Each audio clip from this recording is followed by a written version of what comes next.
Genèse, chapitre 32. Jacob poursuivit son chemin et des anges de Dieu le rencontrèrent. En les voyant, Jacob dit, « C'est le camp de Dieu !» Et il donna à ce lieu le nom de Mahanaïm. Jacob envoya devant lui des messagers à Ésaü, son frère, au pays de Séhir, dans le territoire d'Édom. Il leur donna cet ordre. « Voici ce que vous direz à mon seigneur Ésaü. Ainsi parle ton serviteur Jacob. J'ai séjourné chez Laban et j'y suis resté jusqu'à présent. J'ai des bœufs, des ânes, des brebis, des serviteurs et des servantes, et j'envoie l'annoncer à mon seigneur pour trouver grâce à tes yeux. » Les messagers revinrent auprès de Jacob en disant, « Nous sommes allés vers ton frère Ésaü, et il marche à ta rencontre avec 400 hommes. » Jacob fut très effrayé et saisi d'angoisse. Il partagea en deux camps les gens qui étaient avec lui, les brebis, les bœufs et les chameaux, et il dit, « Si Ésaü vient contre l'un des camps et le bat, le camp qui restera pourra se sauver. » Jacob dit, « Dieu de mon père Abraham, Dieu de mon père Isaac, Éternel qui m'a dit, retourne dans ton pays et dans ton lieu de naissance et je te ferai du bien. Je suis trop petit pour toutes les grâces et pour toute la fidélité dont tu as usé envers ton serviteur, car j'ai passé ce journée avec mon bâton et maintenant je forme deux camps. Délivre-moi, je te prie, de la main de mon frère, de la main d'Ésaü, car je crains qu'il ne vienne et qu'il ne me frappe avec la mère et les enfants. Et toi, tu as dit, je te ferai du bien et je rendrai ta postérité comme le sable de la mer, si abondant qu'on ne saurait le compter. » C'est dans ce lieu-là que Jacob passa la nuit. Il prit de ce qu'il avait sous la main pour faire un présent à Ésaü son frère.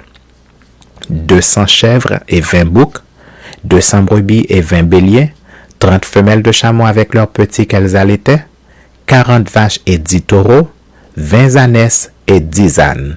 Il les remit à ses serviteurs troupeau par troupeau séparément. Et il dit à ses serviteurs, « Passez devant moi et mettez un intervalle entre chaque troupeau. » Il donna cet ordre au premier. « Quand Ésaü, mon frère, te rencontrera et te demandera, « À qui es-tu? Où vas-tu? Et à qui appartient ce troupeau devant toi? » Tu répondras, « À ton serviteur Jacob. C'est un présent envoyé à mon seigneur Ésaü. Et voici, il vient lui-même derrière nous. » Il donna le même ordre au second, au troisième, et à tous ceux qui suivaient le troupeau. C'est ainsi que vous parlerez à mon seigneur Ésaü quand vous le rencontrerez. Vous direz, « Voici ton serviteur Jacob vient aussi derrière nous, car il se disait, je l'apaiserai par ce présent qui va devant moi, ensuite je le verrai en face, et peut-être m'accueillera-t-il favorablement. » Le présent passa devant lui, et il resta cette nuit-là dans le camp. Il se leva la même nuit, prit ses 2 femmes, ses 2 servantes et ses 11 enfants, et passa le gué de Jabbok.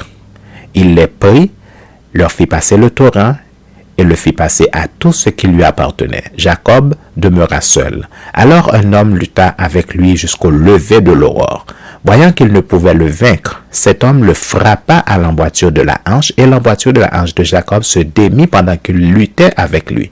Il dit, « Laisse-moi aller, car l'aurore se lève. » Et Jacob répondit, « Je ne te laisserai point aller que tu ne m'aies béni. » Il lui dit, « Quel est ton nom? » Et il répondit, « Jacob. » Il dit encore, « Ton nom ne sera plus Jacob, mais tu seras appelé Israël, car tu as lutté avec Dieu et avec des hommes, et tu as été vainqueur. » Jacob l'interrogea en disant, « Fais-moi, je te prie, connaître ton nom. » Il répondit, « Pourquoi demandes-tu mon nom? » Et il le bénit là.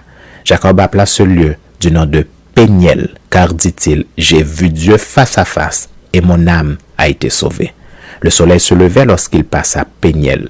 Jacob boitait de la hanche. C'est pourquoi jusqu'à ce jour, les enfants d'Israël ne mangent point le tendon qui est à l'emboîture de la hanche, car Dieu frappa Jacob à l'emboîture de la hanche, au tendon.